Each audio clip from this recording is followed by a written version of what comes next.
بسم اللہ الرحمن الرحیم۔ السلام علیکم۔ نیوز انالیسز کی ایک نئی ایپیسوڈ کے ساتھ میں ہوں سید عارف بہار۔ ناظرین، پاکستان میں ایک سیاسی کشمکش جاری ہے اور اسی کشمکش کے نتیجے کے طور پر اب ایک عمران خان ایک لانگ مارچ کر رہے ہیں جس کا لاہور سے آغاز ہو گیا ہے، اور اس لانگ مارچ سے پہلے 2 دن خاصے اہم رہے کہ جب فریقین کے درمیان خاصی تندی اور تلخی ہوئی پریس کانفرنسز کی صورت میں، بیانات کی صورت میں اور تقریروں کی صورت میں۔ اس سارے ماحول میں، اس ساری ٹرمائل میں بھارت کا جو میڈیا ہے وہ حسب روایت ایک 12ویں کھلاڑی کے طور پر جو انتظار میں رہتا ہے ایسے واقعات کا، ایسے حادثات کا، ایسے سانحات کا کہ اسے ایک رول پلے کرنے کا موقع ملے، حسب روایت اس میں کود پڑا ہے اور اس انداز سے اس سارے واقعے میں اینگلنگ کرتا ہے کہ اس کا جو پاکستان کی رائے عامہ پر ایک اثر پڑے، جو عمران خان کی ایک مقبولیت پاکستانی معاشرے میں ہے اس کو مشکوک کیا جائے، اس کو داغدار کیا جائے اور اس کو نقصان پہنچایا جائے۔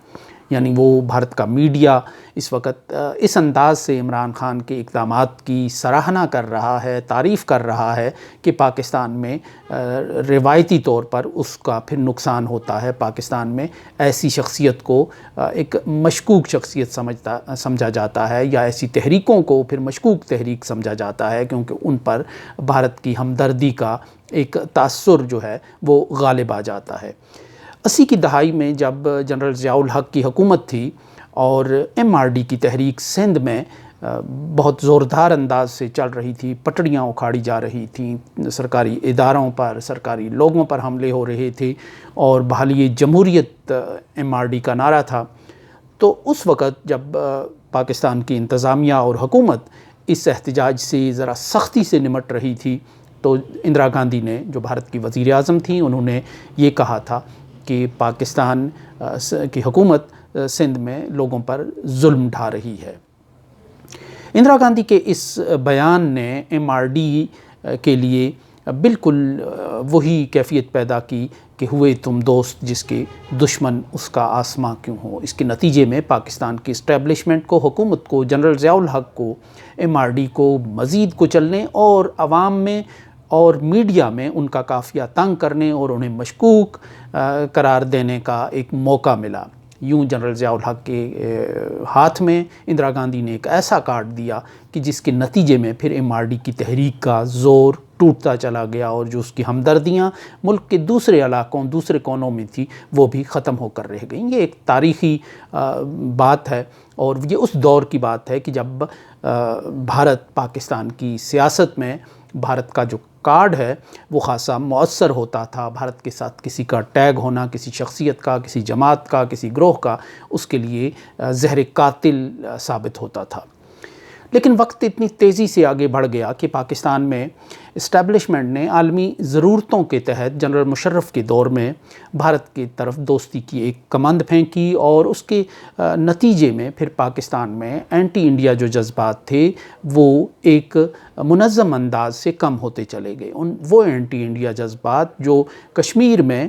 1990 میں یا 1988 میں شروع ہونے والی تحریک کے بعد زیادہ بھڑک گئے تھے اور ایک پورا ماحول ہو گیا تھا، جہادی ماحول ہو گیا تھا اور اینٹی انڈیا ماحول ہو گیا تھا، اور لوگ رضاکارانہ طور پر بھارت کے اندر یا کشمیر میں جا کے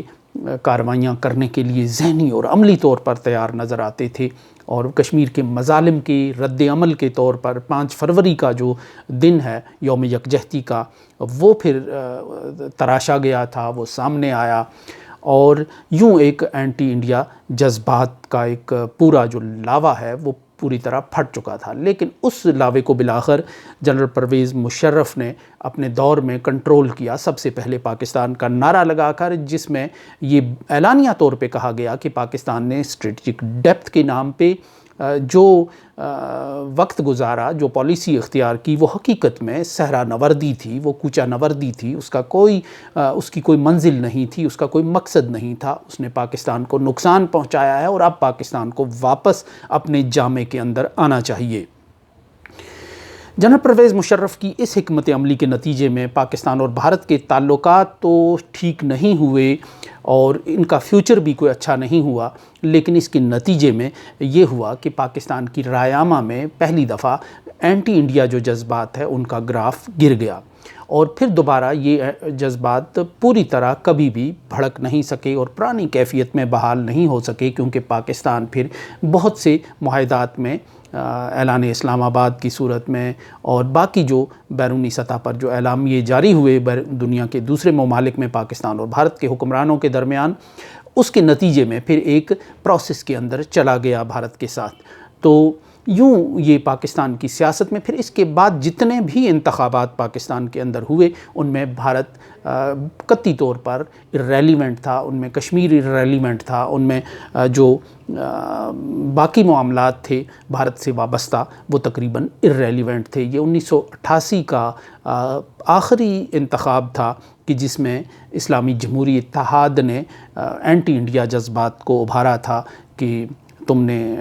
بے نظیر بھٹو کو مخاطب کرتے ہوئے ایک اشتہار میں کہ تم نے ڈھاکہ دیا، ہم نے کابل لیا، اب لینا ہے کشمیر، ٹوٹے شملہ کی زنجیر، یہ ایک مقبول نعرہ اس وقت لگایا تھا، اور اس کا پنجاب میں، وسطی پنجاب میں بالخصوص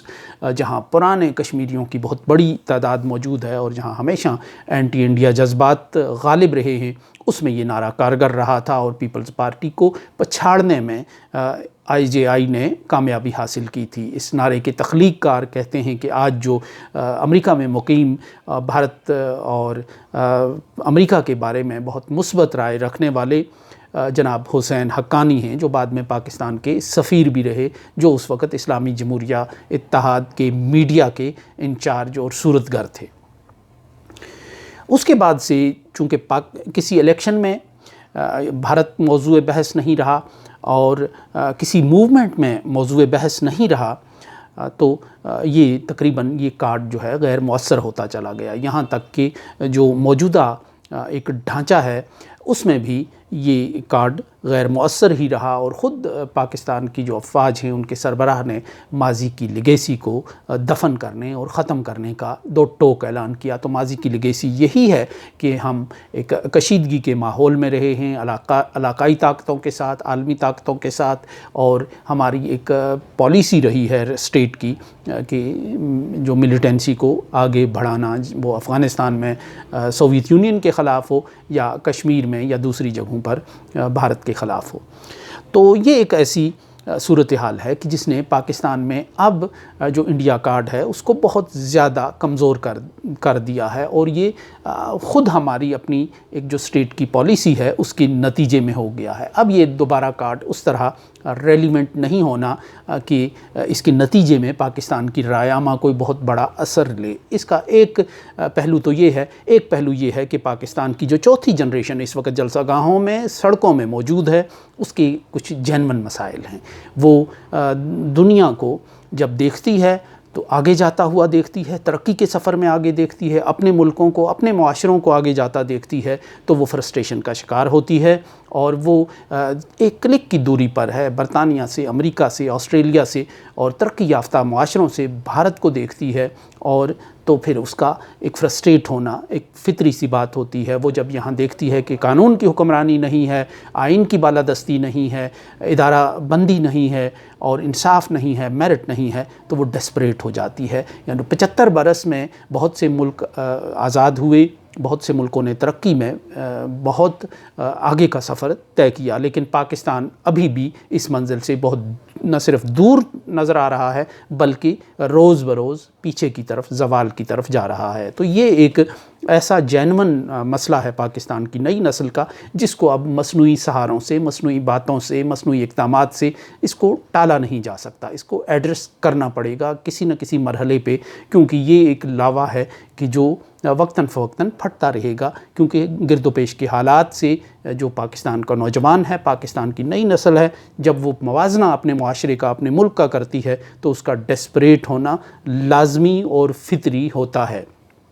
تو اس لحاظ سے اب جو اس وقت عمران خان کی تحریک اور اس کے لانگ مارچ کو جو ڈیفیم کرنے کے لیے، جو مشکوک بنانے کے لیے اس وقت بھارت کا میڈیا بڑی مہارت کے ساتھ جو کارڈ کھیل رہا ہے اس وقت تو وہ مؤثر ہوتا ہوا نظر نہیں آ رہا، کیونکہ بھارت پاکستان کی سیاست میں